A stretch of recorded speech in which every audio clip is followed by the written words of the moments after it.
ఇక్కడ నాకు చిన్న ఎక్స్‌పీరియన్స్ షేర్ చేసుకుంటాను. అంటే నేను యువగళం మొదటి విడత పాదయాత్ర పూర్తయిన తర్వాత ఎలక్షన్‌ల ముందు రెండో విడత మొదలుపెట్టారు. ఒక జర్నలిస్ట్‌గా వ్యాఖ్యాతగా వ్యవహరించడానికి నాకు అవకాశం కల్పించారు. రెండో విడత యువగళంలో మొదటి ప్రోగ్రాం ఒంగోలు. తర్వాతి ప్రోగ్రాం ఇంకా అట్లా నెల్లూరు అట్లంతా వచ్చారు. కానీ నాకు 3 ప్రోగ్రాంలకి వ్యాఖ్యాతగా వ్యవహరించే అవకాశం కల్పించారు ఆ టీము. ఒక జర్నలిస్ట్‌గా నేను పాల్గొని యువతతో ఆయన ఇంటరాక్షన్ ఇదంతా చూస్తూ ఉన్నప్పుడు, ఒకటి నేరుగా జనాల్లో నుంచి, యువతలో నుంచి మైక్ పట్టుకుని అడిగే ప్రశ్నలు ఉంటాయి. రెండోది ఒక డ్రాప్ బాక్స్ పెడతారు అక్కడ. పేపర్ మీద రాసి సమస్యలు ఏమన్నా బయటికి ఓపెన్‌గా చెప్పుకోలేని సమస్యలు ఉంటే డ్రాప్ బాక్స్‌లో వేసే మెకానిజం పెట్టారు. నేను ఒంగోలులో చూశాను. ఏలూరు నెక్స్ట్ ప్రోగ్రామ్, తర్వాత విజయనగరం 3 చేశాను. ఏలూరుకి వచ్చేసరికి నాకు ఒక కంప్లీట్ ఇది వచ్చేసింది దాని మీద.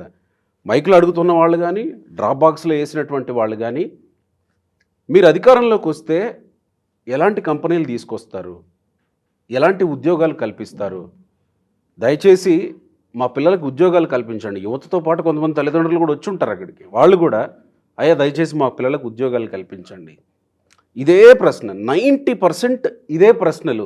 మీరు ఎలాంటి కంపెనీలు తీసుకొస్తారు, ఎలాంటి ఉద్యోగాలు కల్పిస్తారు, మా ఏరియాలో ప్రత్యేకంగా మా ఏరియాలో ఎలాంటి కంపెనీలు వస్తాయి, మాకేం ఉద్యోగాలు వస్తాయి, మా పిల్లలు మా కళ్ళ ముందు లేదా మా తల్లిదండ్రులను చూసుకునే అవకాశం మాకు వస్తుందా?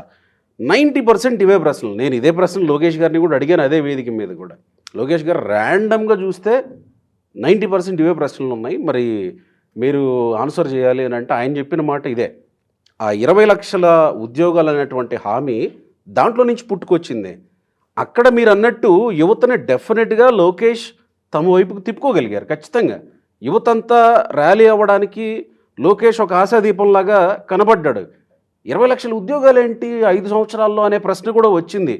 బట్ ఎలా 20 లక్షల ఉద్యోగాలు అనే విషయంలో కూడా ఈయన కన్విన్సింగ్గా చెప్పగలిగాడు వచ్చిన యువతకి. నేను ఇందాక అన్నట్టు నాట్ ఓన్లీ టీడీపీ యువత, రాష్ట్ర వ్యాప్తంగా యువతలో ఉన్నటువంటి 3 ప్రశ్నలకి అక్కడ సమాధానం దొరికింది. ఒకటి, ఏం కంపెనీలు వస్తాయి, ఎన్ని ఉద్యోగాలు వస్తాయి. 2, గంజాయి లేకుండా చేస్తా, గంజాయి మీద ప్రత్యేకమైనటువంటిది.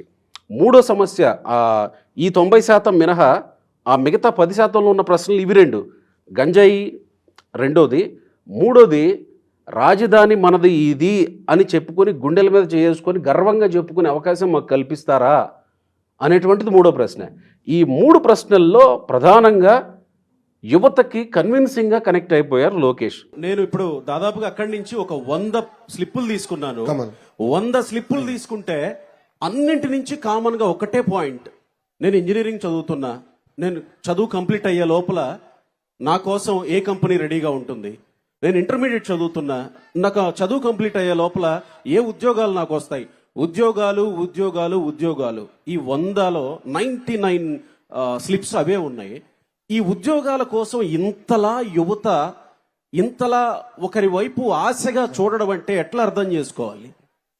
ఇప్పుడు ఆంధ్ర రాష్ట్రంలో ఉద్యోగాలు లేవు, ఉపాధి లేదు, లక్షల ఖర్చు పెట్టి పిల్లల్ని తల్లిదండ్రులు చదివిస్తున్నారు. వాళ్ళ బాధ ఆవేదన నాకు అర్థమవుతుంది. పాదయాత్రలు కూడా అడుగడుగునా నాకు ఇదే ప్రశ్న, ఉద్యోగాలు ఎప్పటికలా ఇస్తారు, ఎలాంటి ఉద్యోగాలు తీసుకొస్తారు? అందుకే చంద్రబాబు నాయుడు గారు చాలా స్పష్టంగా ఒకే రాష్ట్రం ఒకే రాజధాని కానీ అభివృద్ధి వికేంద్రీకరణ చేయాలని లక్ష్యంతో పనిచేశాం. మంది పొడుగ్గా ఉంటుంది రాష్ట్రం, ఒక్కొక్క జిల్లాకు ఒక్కొక్క ప్రాధాన్యత ఇచ్చాం. ఉభయ గోదావరి జిల్లాలో ఆక్వా పెద్ద ఎత్తున ప్రోత్సహించాం. అనంతపూర్కి వస్తే ఆటోమోటివ్ ప్రోత్సహించాం. చిత్తూరు జిల్లాకు వస్తే ఎలక్ట్రానిక్స్ ప్రోత్సహించాం. విశాఖపట్నానికి వస్తే ఐటీ ప్రోత్సహించాం. సో ఒక్కొక్క ఫోకస్ ఏరియా తీసుకున్నాం. White collar, blue collar jobs ఆనాడు పెద్ద ఎత్తున మన ప్రభుత్వం ప్రోత్సహించింది. అందుకే 6 లక్షల మందికి ఉద్యోగాలు వచ్చినాయని ఈ ప్రభుత్వమే ఒప్పుకుంది. ఇంకంతా ఒక నెల మన ప్రభుత్వ అధికారులకు వచ్చిన వెంటనే మళ్ళీ పెట్టుబడులు తీసుకురావాలా, ఎకో సిస్టమ్ క్రియేట్ చేయాలా, పెద్ద ఎత్తున నిరుద్యోగ యువకులకి ఉద్యోగాలు ఉపాధి కల్పించే బాధ్యత మన ప్రభుత్వం తీసుకుంది.